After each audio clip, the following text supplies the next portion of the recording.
आमा यो बच्चा कपडा खोलिदिनुहोस् भन्नु न्यायाधीशले। बुवाहरूको भेला। यो बच्चाको कपडा खोलिदिनुहोस् भन्यो। यो बच्चाको कपडा खोलिदिएपछि नाङ्गै बनाइदिनु पऱ्यो बच्चालाई। र त्यो टी टेबलमा राख्नुहोस्। यसको चत्तर चत्तर पसिना आउँछ। पसिना आएपछि मलाई भन्न आउनुहोस् भनेर न्यायाधीशले भन्नुभयो। प्रधान न्यायाधीशले भनेपछि त्यो टी टेबलमा लगेर बच्चालाई राखियो। बुवा यो कहाँको केस हो बुवा? बागलुङ जिल्लाको केस। के केस हो? अब म भन्दै जान्छु। अँ 91 वर्षका पुरुषले अँ र 51 वर्षकी महिलाले बच्चा पैदा गरे। अँ कहिलेको कुरा? यो त बिर्सियो हजुरले सबै कहिले गाउँदै भन्न सकिँदैन। अँ बाबालाई एक कुरो भन्दै थिएँ मैले। अँ जब बच्चा पैदा गरेपछि त्यहाँको समाज त्यो अपुताले खाने जुन समाज हो अँ त्यो समाजले यिनीहरूको 91 वर्षको पुरुष र 51 वर्षकी महिलाको बिचमा खरच भएर बच्चा रहन सक्दैन भनेर समाजले बागलुङ जिल्ला अदालतमा मुद्दा दियो। कारण रक्षा गराइ पाऊ भन्यो। बागलुङ जिल्ला अदालतले बुढालाई मुद्दा हराइदियो। बच्चा ठहरिएन। त्यस्तै गरेर अञ्चल अदालतमा मुद्दा गरे। अञ्चलले सुरु जिल्ला अदालतले गरेको फैसला सदर गरिदियो। क्षेत्रीय अदालतले पनि सदर गरिदियो। संयुक्त अदालतले पनि सदर गरिदियो र मुख्य न्यायाधीश कहाँ पुग्यो?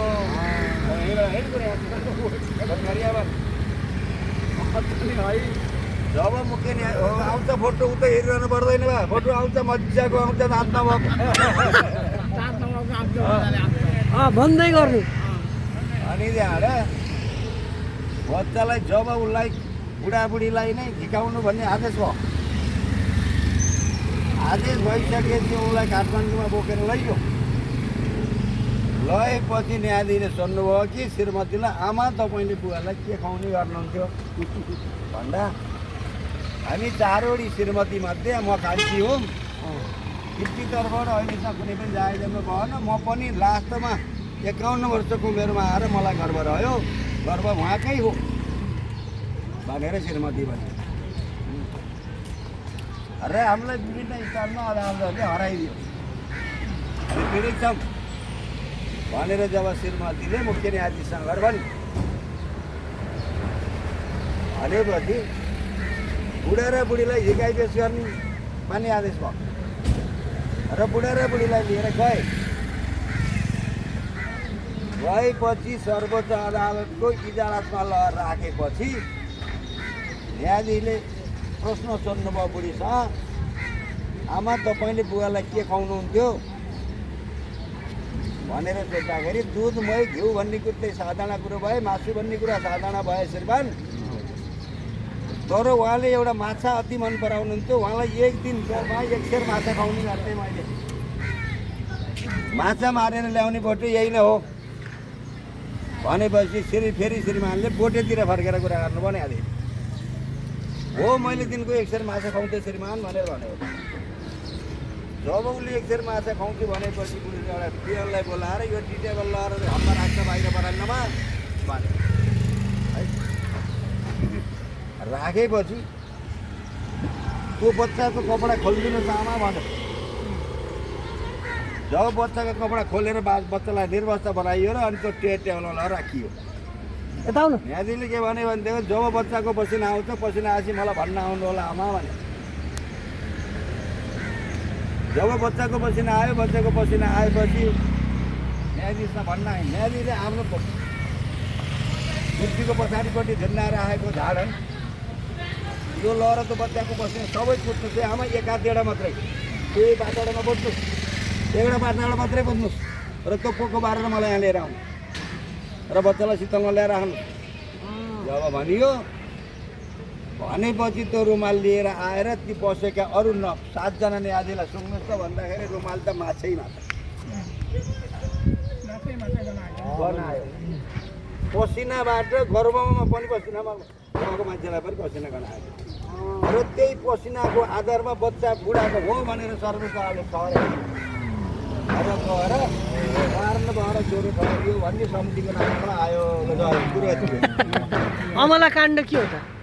आमालाई काट्न मैले यो कुरो जान्दिनँ यो कुरा लिएर यो प्रमाणित नभएको कुरो बिचमा बोल्न राम्रो यो त एउटा कहानी हो कहानी अब अमललाई काट्नु यथार्थ कुरो हो अब यो प्रमाण के हुन्छ के हुँदैन 81 वर्षकाले 21 वर्षकीलाई गर्भधारण गरे बच्चा पैदा भयो भने आज अब यसको वास्तविक आधिकारिक के भन्ने कुरो बुझियो छैन नबुझी बोल्दा राम्रो नहोला यहाँ कति वर्षसम्मको बुवाहरू हुनुहुन्छ यो हाम्रो 92 वर्षको 93 वर्षको हो होइन 94 उहाँ हजुर कति वर्ष हुनुभयो अँ 75 हजुर भिना कति वर्ष हुनु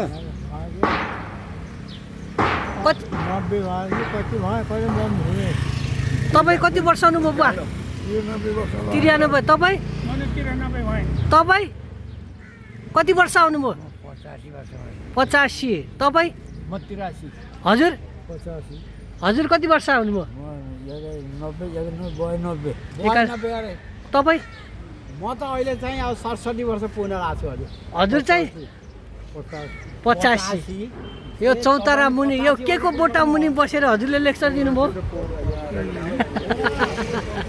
कपुरको बोटो सबैभन्दा सिनियर को हुनुहुँदो रहेछ हजुर बुवा कान सुन्नुहुन्छ हजुरको नाम के हो रे केदार पोखरेल ए सबैभन्दा सिनियर हजुर हुनुहुँदो रहेछ अनि कति ए तपाईँ स्कुल पढ्दाको केही कुराहरू त्यस्तो याद छ बुवा भनिदिनुहोस् त स्कुलै थिएन हामीले त्यहाँ पढ्ने कति पढ्नु भयो कतै पढेको छैनौँ हामी त हजुरले स्कुल थियो थिएन स्कुलै थिएन ए यो चौतारी मुनि बस्ने बुवाहरू को स्कुल जानु भएको छ पाठशाला पढ्नु भयो पाठशाला पढ्नुभयो पाठशाला पढ्नु भयो होला कसैले यो छहारी मुनि आउनुभयो ल ठिक छ सबैलाई धन्यवाद छ होइन हजुरहरूलाई धेरै स्वागत जानुभयो हजुर कहाँ पऱ्यो बाबुको घर के गर्नुहुन्छ पैसा मेरो भक्तपुर हो घर हाम्रो यहाँ कोटी होम हुँदैछ नि दिएको दिएछ त अहिले पनि यता सुन्नु हाम्रो यहाँ कोटी होम हुँदैछ नि हो हाम्रो मानव सेवा फाउन्डेसनले कोटी होम लगाउँदैछ मानव सेवा फाउन्डेसनले हो त्यही भएर हामी यता राम मन्दिरमा अलिकति यो निम्तो पनि दिन आएका थियौँ र यहाँ अब अलिकति के भलाकुसारी पनि थियो त्यही भएर आएका थियौँ यता बुवाहरूलाई बसालेर तपाईँले राम्रो कुरा गर्नुभएको थियो अनि मलाई चाहिँ भिडियो गर्न मन लाग्यो यो म भिडियो हाल्छु है त धन्यवाद है सबैको अनुमति छ नि ल ठिक छ धन्यवाद अघिको पनि हाल्छु है त सबैजना कोटी होममा आउनु है त यो बिरौटामा है त ल धन्यवाद